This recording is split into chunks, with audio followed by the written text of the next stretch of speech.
En este caso vamos a tratar la cuestión de la delimitación del tema de investigación, lo cual significa hacerlo lo más preciso y conciso posible, ya que un tema demasiado amplio quizás sea imposible de desarrollar.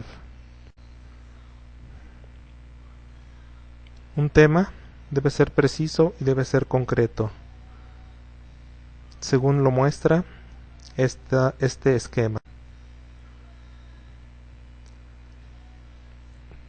El autor Huáscar Taborga, en su libro titulado Cómo hacer una tesis, propone herramientas interesantes para que el investigador se auxilie a delimitar su tema de investigación. Esto es son herramientas, ¿sí? No quiere decir que necesariamente tengan que utilizarse todas, sino solamente aquellas que sean las que apliquen a la investigación. Principalmente él plantea un factor de temporalidad, el cual circunscribe el tema a un espacio de tiempo. Dice aquí análisis de operaciones en el año 2012. En este caso el factor de tiempo es el año.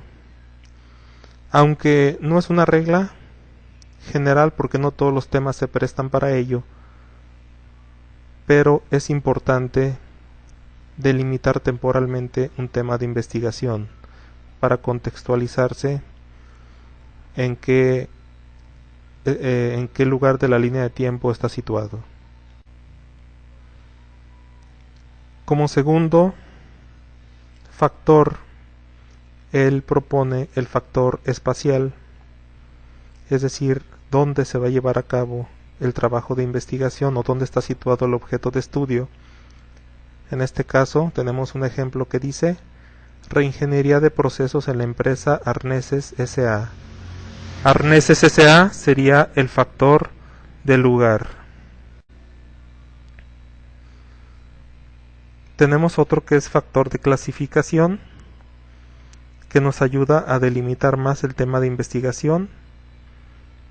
Por ejemplo, en este caso tenemos el ejemplo que dice el clima organizacional. Organizacional es una clasificación porque podemos tener diferentes tipos de climas. Y por último, un factor de cantidad que a veces es necesario también usarlo para delimitar los temas de investigación. En este caso pudiera ser las empresas de más de 2.000 trabajadores. Aquí el factor de cantidad es cuando utilizamos números, cuantías, medidas para delimitar el tema, pero no años, porque si hablamos de años estamos hablando de temporalidad.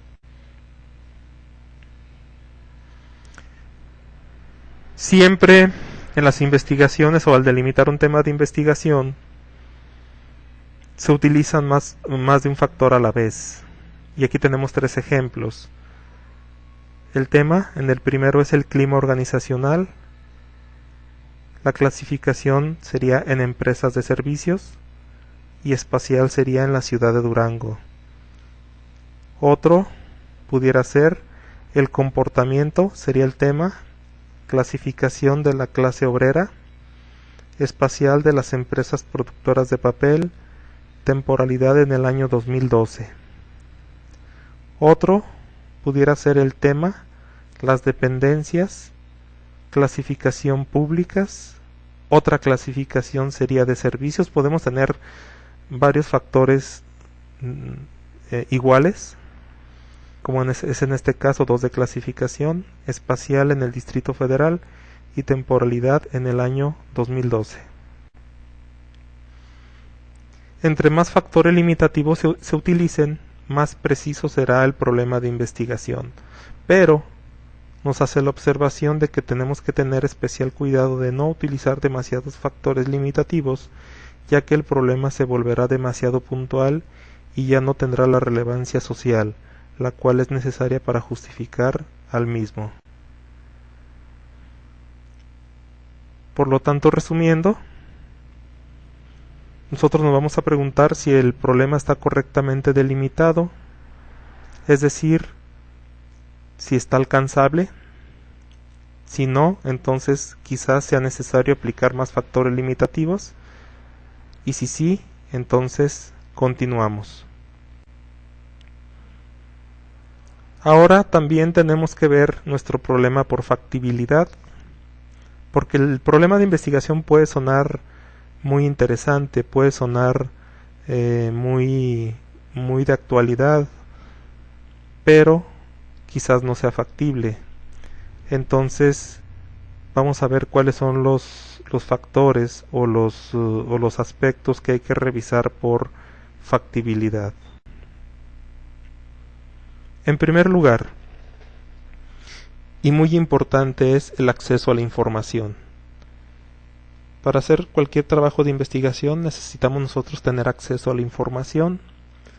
Tenemos que estar muy seguros que tendremos ese acceso a la información, porque muchas veces el objeto de estudio es inaccesible o la información respecto al mismo se puede considerar como clasificada y pues esto nos puede ocasionar que no tengamos nosotros acceso a esa información y el tema se vuelva irrealizable. Inciso B. Debemos estar conscientes del tiempo que va a llevar a hacer esa investigación. Por lo tanto, tenemos que tener una idea de cuánto tiempo va a llevar o cuánto tiempo va a demandar la realización de ese trabajo de investigación. Hay investigaciones que por sus características quizás requieran semanas, otras meses y algunas otras hasta años. Y a lo mejor puede ser que no tengamos la disposición de tiempo que demanda la investigación. Otro es en cuanto a métodos y técnicas disponibles. Es posible que para la investigación necesitemos nosotros ciertas técnicas y esas técnicas deben estar a nuestro alcance. Por ejemplo, aquí nos menciona un aparato para medir la resistencia de un suelo o un instrumento de recolección de información nunca desarrollado. Pueden ser que no estén disponibles y ello sea obstáculo para no poder realizar el tema de investigación. Otro más son los recursos económicos o el dinero. También debemos estar seguros de poder cubrir todos los costos monetarios que se deriven de la investigación, ya sea con recursos propios o recurriendo a financiamientos o patrocinios. Si no contamos con esos recursos, entonces el tema no es factible. Por lo tanto, la factibilidad debe de cumplir todos y cada uno de estos aspectos: métodos y técnicas a disposición, acceso a la información, tenerla, poseer los recursos económicos y que tengamos el tiempo que demanda la investigación. Si alguno de ellos no se cumple, la factibilidad no es posible y por lo tanto el tema de investigación no es realizable. Resumiendo pues, en este caso nos preguntaremos si el tema es factible en sus 4 aspectos. Si sí es factible en sus 4 aspectos, podemos continuar con el proceso de investigación. Si no, entonces pensar en otra idea de investigación o en su defecto. Quizás no sea factible porque no esté bien delimitado. A lo mejor o quizás tenemos nosotros que revisar dicha delimitación.